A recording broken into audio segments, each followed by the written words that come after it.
The morning traffic outside the High Court moved the way it always did. Lawyers in black robes crossing briskly toward the entrance, clerks balancing files against their hips, a mango seller pushing her cart along the pavement, indifferent to the grandeur of the columns behind her. Margaret stood at the edge of the gate, the way she had stood there 3 times that week already.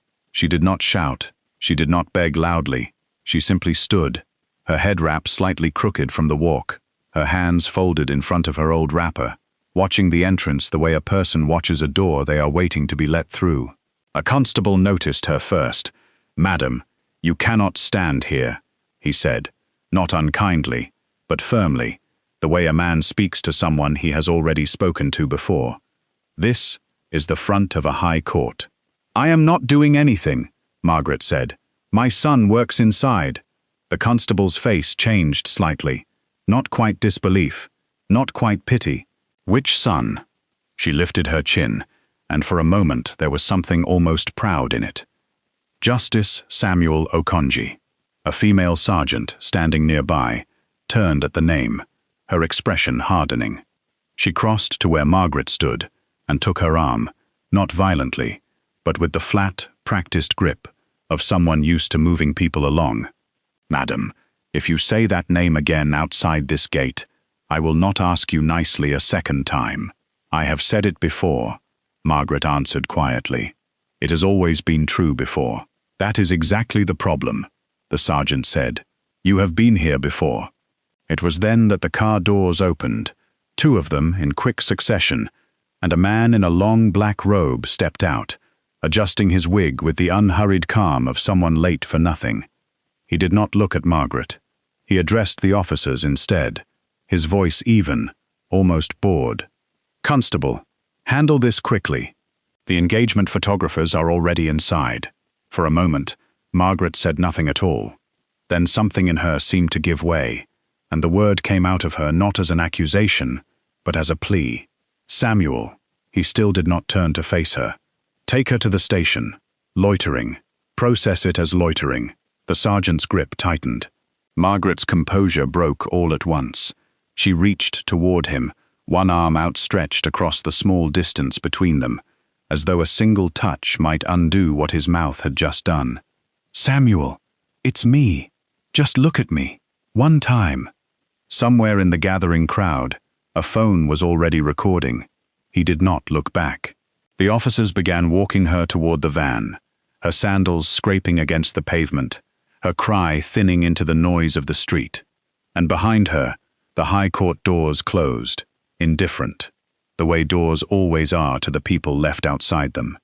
The husband had been dead 11 months when the neighbors first suggested she give the boy away.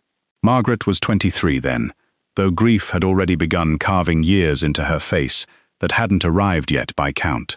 She carried Samuel against her back in a faded cloth, knotted the way her own mother had taught her, and walked the length of the market road, selling roasted corn from a blackened tray balanced on her head.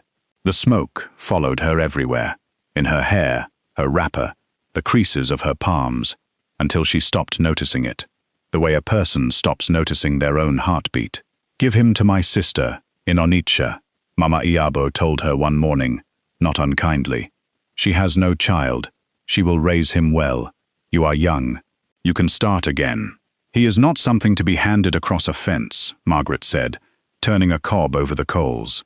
"Nobody is asking you to abandon him, only to let someone help." "I can help myself," she said it, the way she said most things back then.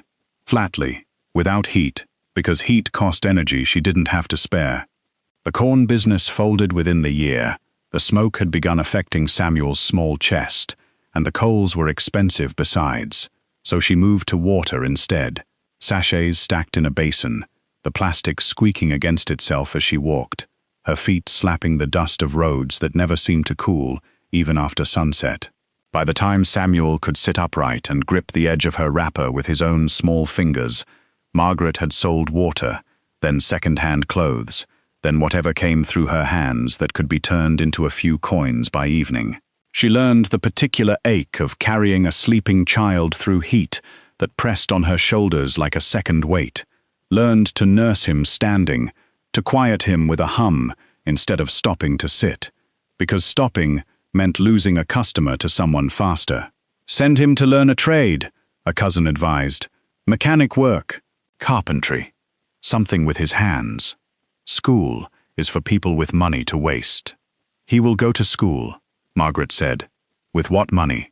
"I don't know yet."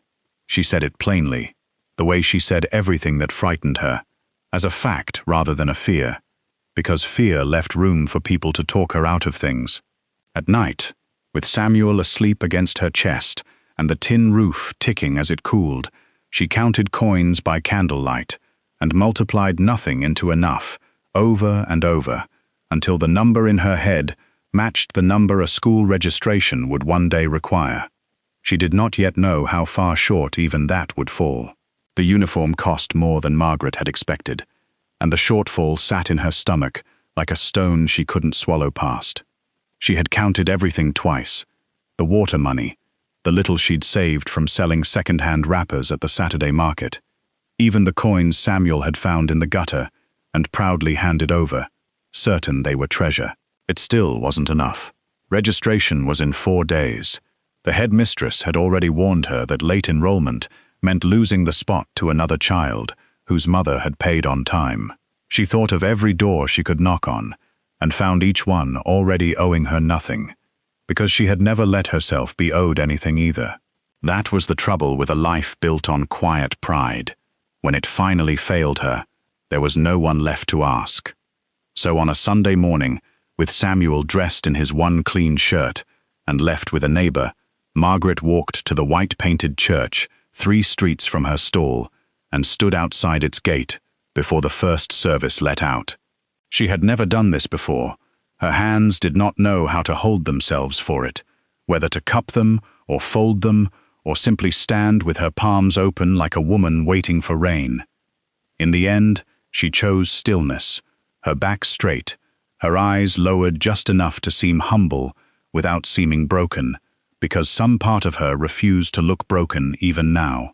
"Please," she said to the first man who passed, "anything you can spare. It's for my son's school." Most walked past, the way people walk past most mornings, quickly, apologetically, or not at all. A woman in a wide blue head tie paused long enough to press a few coins into her palm and say, "God bless your effort," before moving on, without waiting for a reply. By the time the church bells rang for the second service, Margaret had enough. Not extra. Enough. She counted it twice on the walk home, the coins warm from her fist, and did not cry until she reached her own doorway, where no one could see her face rearrange itself into something closer to relief than shame. Samuel wore the uniform 3 days later, the shirt still stiff with newness, his shoes a size too large and stuffed with paper at the toes so he wouldn't trip. He beamed at himself in the cracked piece of mirror nailed to their wall.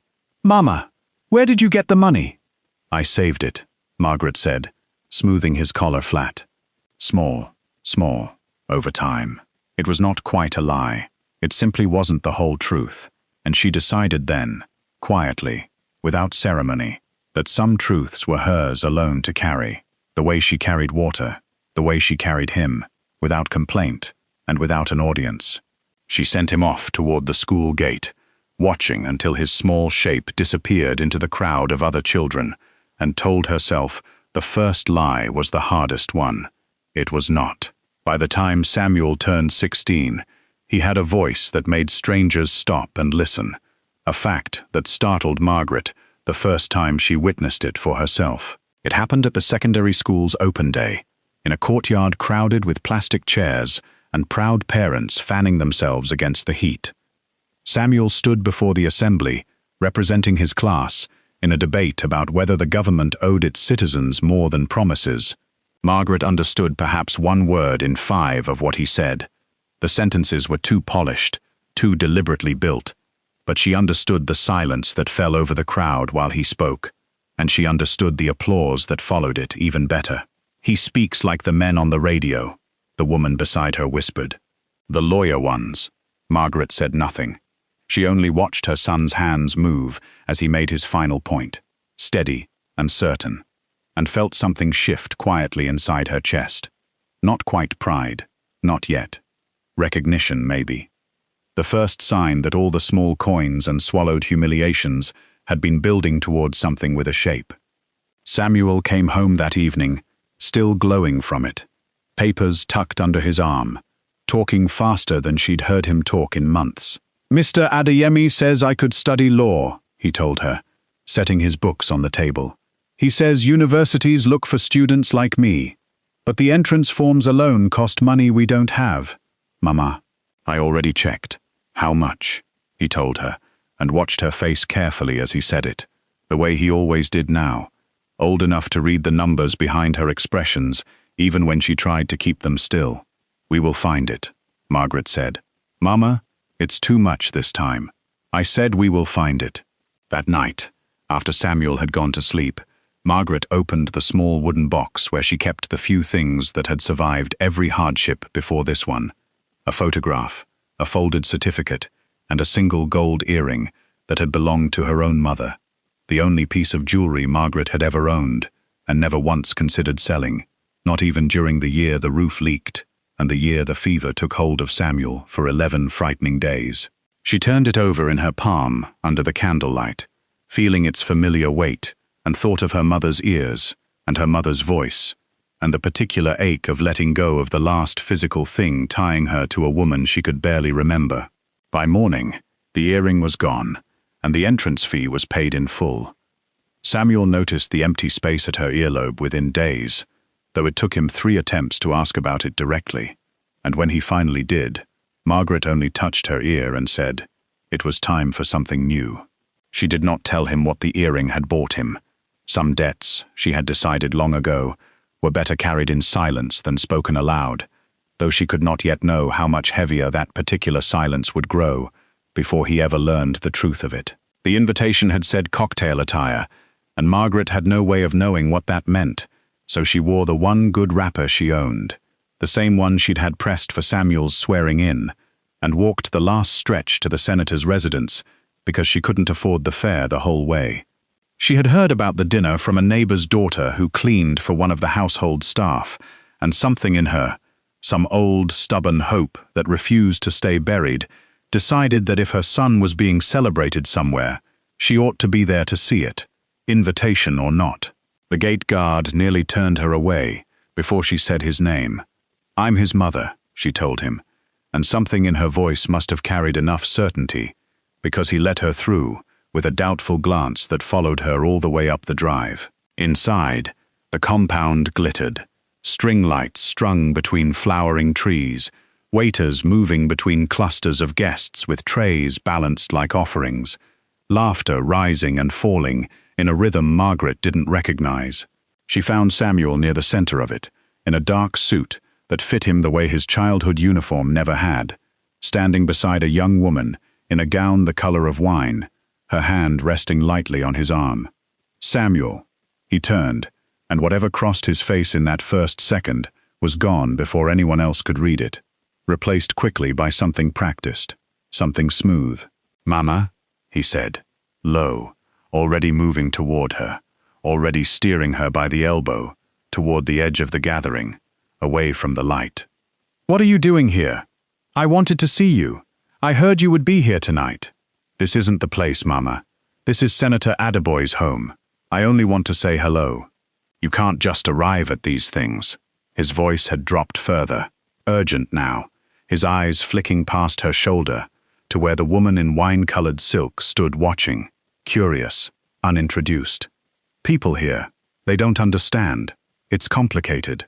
"Complicated," Margaret repeated, testing the word. "Please, just let me walk you to the gate. We'll talk tomorrow. I promise." She let him lead her, because some old instinct still told her to make things easy for him, even now, even here, with the string lights glowing overhead, and the laughter continuing behind them, as though nothing had shifted at all. At the gate, he pressed folded notes into her hand, without quite meeting her eyes. "For your transport. And anything else you need. I didn't come for money, Samuel. I know. He stopped. "I'll call you tomorrow." He didn't wait to watch her walk away. Margaret stood at the gate a long moment after he'd gone back inside, the notes still folded in her fist, and understood, with a clarity that hurt more than the walking had, that she had just been paid to leave. Justice Harold's chambers smelled of old paper and polished wood, the kind of room built to make a younger man feel the weight of the furniture before he'd said a word. Samuel sat across the wide desk, his mentor's reading glasses pushed low on his nose as he studied a brief with the unhurried attention of a man who had long since stopped needing to prove anything to anyone. It took several minutes before Harold set the papers aside and looked at Samuel directly. "I heard," he said, "that your mother appeared at Adaboy's dinner last week." Samuel felt his shoulders tighten. "It won't happen again." "I'm not scolding you, Samuel. I'm informing you that other people noticed, which is a different problem entirely." Harold removed his glasses and folded them with deliberate care. "Do you know what the senator's wife said to my wife the following morning?" "I can imagine. She asked whether it was true that Justice Okonji came from, her words, very humble circumstances. She asked it the way one asks whether a rumor is worth taking seriously." Harold leaned back. "I told her I wasn't aware of the details, which made me a liar and made you a mystery. Neither is useful to a man about to be confirmed to the appellate bench." Samuel said nothing. The clock on the wall ticked through the silence, indifferent. "I'm not asking you to be ashamed of where you came from," Harold continued, in the tone of a man who believed precisely the opposite. "I'm telling you that this bench does not run on sympathy. It runs on confidence, the perception that the men who sit on it were built for it, not that they clawed their way toward it through circumstances better left undiscussed. She's my mother. She is a variable," Harold said, "and variables must be managed, not indulged. You have an engagement to announce, a confirmation hearing in 6 weeks, and a woman who apparently believes she can arrive at private residences uninvited. That isn't sentiment, Samuel. That's exposure. What would you have me do?" "Manage the optics." Harold said it simply, the way he might instruct a junior colleague on formatting a filing. "Set boundaries, make arrangements, financial, practical, whatever comforts her, but privately and at a distance. The public version of your story can remain whatever inspires people. The private version need not complicate your future." Samuel looked down at his hands, at the signet ring Adaisi's father had gifted him the week of the engagement announcement, and said nothing for a long moment. "I understand," he said finally. "Good." Harold rose, signaling the meeting's end, already reaching for the next brief. "You've worked too hard, Samuel, to let affection undo you now." Samuel left the chambers with the door closing softly behind him and did not notice, until he was already in his car, that his hands had not stopped trembling since the word variable. If you are enjoying the story, hit that subscribe button right now. Samuel was 7, the year the traveling photographer came through the market with his box camera and his folding backdrop painted to look like a garden that existed nowhere in particular. Margaret had seen him twice before, always drifting through on market days, charging what seemed like an unreasonable sum to freeze a single moment in time. She had always walked past. That year, something made her stop. "How much?" she asked, before she'd fully decided to. 50 naira for one print," the photographer said, already unfolding his tripod, with the confidence of a man who knew people rarely walked away once they'd asked the price. 50 naira was 2 days of water sales. It was also, Margaret realized as she watched Samuel study the painted garden with open wonder, the only photograph that would exist of him at this age, in this life, before whatever came next arrived and changed the shape of things. "Stand there," she told him, smoothing his shirt flat with her palm, licking her thumb to press down a stubborn piece of his hair. "Chin up. Don't smile too hard, or your eyes will disappear. Like this?" Almost. He held himself very straight, very serious, the way children do, when they've decided a moment matters without understanding why. The photographer ducked beneath his black cloth, and for one held breath, the market noise seemed to recede. The haggling, the calling out of prices, the distant argument over spoiled tomatoes, leaving only the click of the shutter, and the small, solemn face of her son, looking directly into whatever future the camera promised to hold. "Again?" Samuel asked, already reaching for his mother's hand. "One is enough," Margaret said, though it wasn't the money that stopped her. It was something closer to superstition, the sense that a single photograph, properly kept, could carry more weight than a dozen careless ones. She collected the print 3 days later, still faintly smelling of chemical and paper, and studied it on the walk home, the way other women studied love letters. Samuel's seriousness had translated onto film, exactly as she'd hoped. Chin lifted, eyes steady, a boy already practicing the posture of someone who intended to become something. She wrapped it in cloth that night and placed it in the wooden box beside her mother's remaining earring, and told herself she would show it to him again someday, when he was old enough to understand what 50 naira had actually meant. The years moved past the photograph, without her noticing exactly when. It traveled with her through every relocation, every change of address, tucked now into the folds of her wrapper, rather than the wooden box. Its edges softened with handling, waiting for an occasion that kept postponing itself. A graduation, a wedding, a swearing in.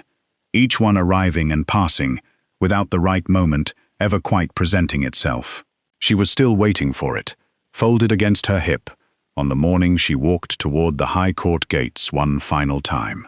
The engagement announcement had drawn more cameras than Samuel expected. A small crowd of reporters gathered along the courthouse steps, where Adeze stood beside him in pale gold, her father's hand resting on her shoulder, like a seal of approval already granted. Margaret arrived on foot, as she always did, the photograph pressed flat against her hip beneath her wrapper, its edges soft from years of handling. She had rehearsed nothing this time. She only wanted to stand close enough to see his face when the announcement was made, and perhaps, if the moment allowed it, to press the photograph into his hands and let him understand, finally, what it had cost to make him. She reached the edge of the gathered crowd, just as the senator's photographer raised his camera toward the steps. "Samuel," she called, not loudly, though it carried further than she intended in the sudden hush before the photograph. Heads turned. Adize's smile faltered, uncertain. Justice Harold, standing just behind the couple, found Margaret's face in the crowd and went very still. "Constable," Harold said, low, to the nearest officer, without taking his eyes from her. "Handle this quickly. The photographers are already assembled." Margaret stepped closer, unwrapping the photograph as she moved, holding it out before her like an offering. "Samuel, I only wanted to give you this. I have carried it." "Ma'am, you need to step back," a constable said, moving to intercept her, and a female sergeant closed in from the other side, taking her arm with the flat, practiced grip of someone used to moving people along. "I am not doing anything," Margaret said. "My son, do you know this woman?" Harold asked Samuel quietly, though the question carried, deliberate, meant to be overheard by exactly the people standing close enough to matter. Samuel looked at his mother for one long moment. Her hand was still outstretched, the photograph trembling slightly between her fingers, a boy's serious 7-year-old face gazing out from it, toward a future he could not have imagined. "I don't know her," Samuel said. The words left him quieter than he intended, but they landed loud enough. Margaret's outstretched arm did not drop. Her mouth opened, and nothing came for a moment, as though the sentence had emptied something out of her too quickly to replace. "Take her to the station," Harold said, when Samuel said nothing further. "Loitering. Process it as loitering." The sergeant's grip tightened. Margaret's composure broke all at once, her arm still reaching across the widening distance between them. "Samuel, it's me. Look at me. One time."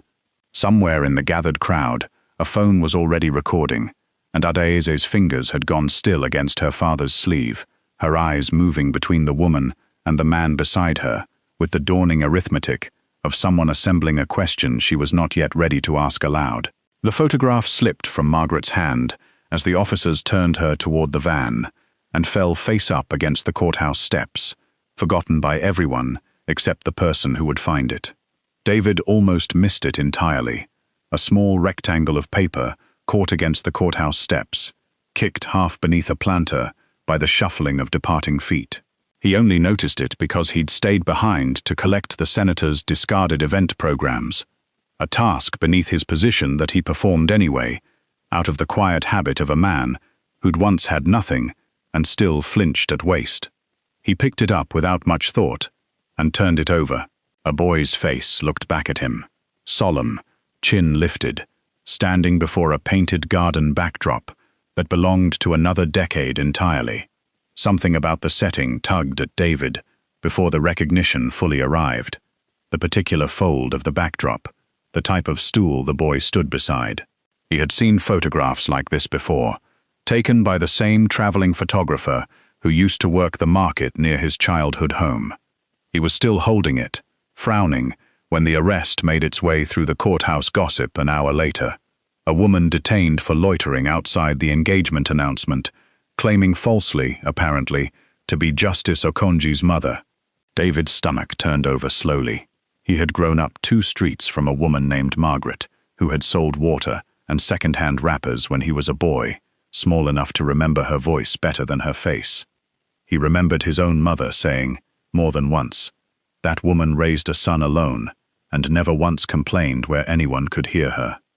He remembered, too, a name attached to that son, spoken with a particular pride by the market women, the boy who went on to study law. He turned the photograph over. No name was written on it, but he didn't need one.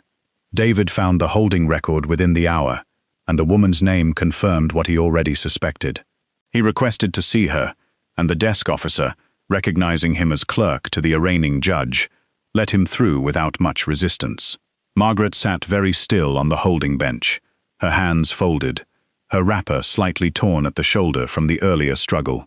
She looked up when he entered, and something in her face suggested she had stopped expecting anyone to look at her directly at all. "Ma," David said carefully, "I think this belongs to you." He held out the photograph. Margaret's hands trembled as she took it, pressing it briefly against her chest before she could speak. "Where did you find this?" "On the steps." He hesitated, then added, quieter, "I think I know who this is. I think I know who you are." Margaret said nothing, only looked at him with an expression caught between fear and the smallest, most fragile relief. "Your hearing is in 20 minutes, David said. "Before you go in, is there anything you want the judge to know that hasn't been said yet?" Margaret looked down at the photograph, at her son's 7-year-old face, steady and certain of a future he hadn't yet been asked to defend. "Everything," she said, "everything has not been said yet." The courtroom was fuller than a loitering hearing warranted, though word had traveled fast, and a handful of reporters who'd come for an unrelated corruption case found themselves lingering instead, drawn by the low murmur that always precedes something about to become a story. Margaret stood before the bench in her torn wrapper, the photograph pressed flat against her palm. David seated quietly among the clerks, where he could watch without appearing to. "Madam," the judge said, an older woman with reading glasses pushed low on her nose, "you are charged with loitering outside the High Court on the date in question. Do you have a statement before I proceed?" Margaret's hands did not shake this time. "I am not a loiterer, my lady. I am a mother." She lifted the photograph. "This is my son, Samuel Okonji. The day I paid a street photographer 50 naira to take his picture, because I did not know what else the future would let me keep of him. I sold water after his father died. I sold corn before that, until the smoke hurt his chest. I sold my mother's only earring so he could sit his law entrance exam, and I never told him, because I did not want him to carry the weight of what it cost." The room had gone very still, the kind of stillness that isn't imposed but simply arrives, uninvited, when a room realizes it is hearing something true. "I did not come to the announcement to shame him," Margaret continued. "I came to give him this photograph, because I have carried it for years, waiting for the right moment, and there was never a right moment, only postponed ones. When he said he did not know me, I did not understand at first. Now I understand it very well. He decided a long time ago what version of his story was useful, and I was not in that version. A reporter in the second row had already lowered his phone to type. The judge removed her glasses slowly. "Is there anyone in this courtroom who can corroborate this account?" David rose from among the clerks, his voice steady despite the sudden weight of every eye shifting toward him. "My lady, I grew up 2 streets from this woman. I remember her as everyone in that market remembers her. A woman who worked without complaint and asked for nothing beyond what she was owed, for her fish, her water, her wrappers. I found the photograph she describes on the courthouse steps, exactly where it fell." The judge studied the photograph David placed before her, the boy's serious face, the painted garden backdrop, then looked toward the gallery, where a folded piece of newsprint would carry, by morning, more of this exchange than anyone in that room could yet predict. "This court finds no basis for the loitering charge," she said. "Madam Okonji is free to go." The engagement dissolved within the week, quietly at first, then not quietly at all. Once Adaze's father read the same newsprint everyone else did. The bench's ethics committee opened an inquiry shortly after, less concerned with Margaret's arrest than with the conduct of the man who had ordered it. Margaret rebuilt her stall with David's help, who came by some evenings simply to talk, never asking for anything in return. She hung the photograph above her new stall, where every customer could see it, and told anyone who asked exactly whose son it was, not as a boast and not as a wound, but simply, finally, as the truth. Thank you for listening. If you enjoyed this story, kindly subscribe to the channel. It took a lot of effort to make this video interesting for you. Thank you.